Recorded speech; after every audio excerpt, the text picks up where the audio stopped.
Salut la team et bienvenue sur Jeux Conseil. Et voici une vidéo un peu particulière aujourd'hui, puisque nous allons parler de quelques jeux vintage dans ma ludothèque. Allez, c'est parti!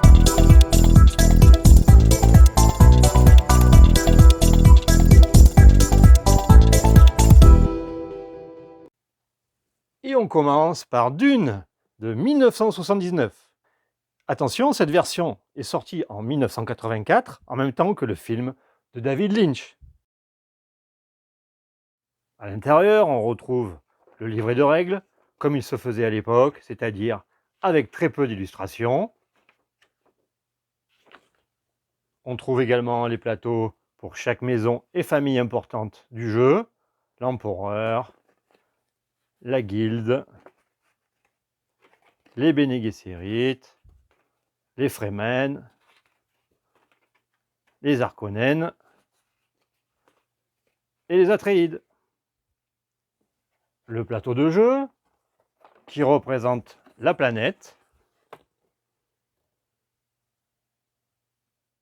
les disques de combat avec la possibilité de mettre un de ses leaders, d'indiquer le nombre d'armées engagées dans le combat et d'y placer une défense et une attaque pour son leader. On y trouve également les pions représentant les armées pour chaque maison, des cartes qui indiquent soit où se trouvent les pistes, soit si Shai-Hulud apparaît. Et je rappelle qu'il s'agit d'un jeu d'alliance avec enchères et contrôle de territoire sur la planète. Les durées de partie avoisinant jusqu'à 8 heures de jeu. Et on enchaîne avec Judge Dredd, sorti en 1982. Là aussi, un livret de règles avec très peu d'illustrations. Mais le jeu est assez simple, ce qui explique seulement 4 pages de règles.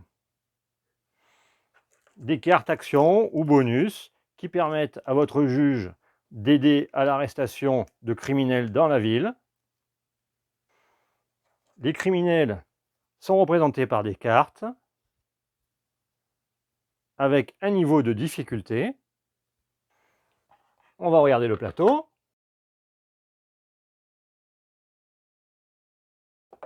Qui est ici en 2 parties.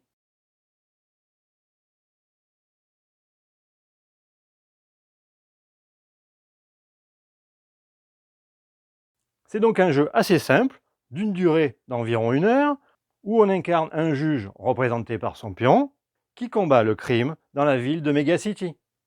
À noter les illustrations très flashy de l'époque. Et on continue avec Quirks de 1980. Les règles, comme toujours, avec beaucoup de texte et très peu d'illustrations. Le plateau principal avec les 3 types de niches, plantes, herbivores et carnivores, et les 5 zones climatiques du jeu, océan, forêt, plaine, désert et jungle. Ici, de nombreuses cartes qui représentent des parties de plantes, d'animaux de type herbivore ou carnivore. L'objectif est de combiner toujours 3 cartes afin de créer une espèce, comme ici. Cette espèce devant être la mieux adaptée pour survivre aux différentes niches écologiques et climatiques du jeu. Et le tableau secret qui, en fonction des cartes sélectionnées, détermine les points de survie de chaque espèce. Par exemple, pour la carte A5, en forêt, 4 points. Et grâce à ce tableau, chaque espèce peut se comparer pour déterminer laquelle va survivre. L'objectif étant de créer 3 espèces dominantes. Un jeu assez original, d'une durée d'1 heure environ.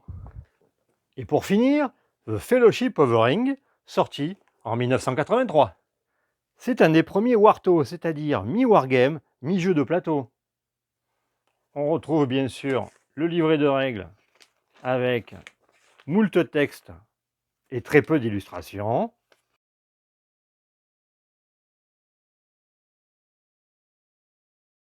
Le jeu confronte la compagnie qui veut détruire l'anneau et Sauron qui veut reprendre son anneau avec l'aide de ses Nazgûl. Pour cela, chaque faction a un plateau secret personnel sur lequel elle va placer ses différents compagnons. Ici, le plateau de la compagnie. les compagnons ayant toujours deux faces, une face anonyme et une face avec le véritable personnage. Ici, Gandalf le Gris. Et ici, un humain normal. Et idem avec le plateau de Sauron et différentes créatures, et bien sûr les Nazgûl. Ici une partie du plateau principal, et on retrouve la connotation wargame avec des hexagones, comme cela se faisait à l'époque. Chaque faction utilisait des cubes pour représenter ses propres forces, le cube ayant une référence qui indiquait la carte correspondante, et la position sur le dessus indiquait son type de mouvement, c'est-à-dire à pied, à cheval, etc. Bien sûr, le cube était positionné face à son propriétaire, afin que l'adversaire, situé en face de lui, ne voit pas le numéro. Et on retrouvait les forces de Sauron en noir, la communauté en bleu, et les forces comme le Balrog en rouge. Le jeu laissait une totale liberté aux deux protagonistes. La compagnie, qui voulait détruire l'anneau dans le Mordor, et Sauron, qui voulait reprendre son anneau avec l'aide de ses Nazgûl. Et il a servi d'inspiration pour le jeu La Guerre de l'Anneau, sorti en 2004. Voilà, ce sera tout pour la présentation de quelques jeux vintage de ma collection. Allez, merci d'avoir suivi cette vidéo, et à très bientôt sur Je Conseille.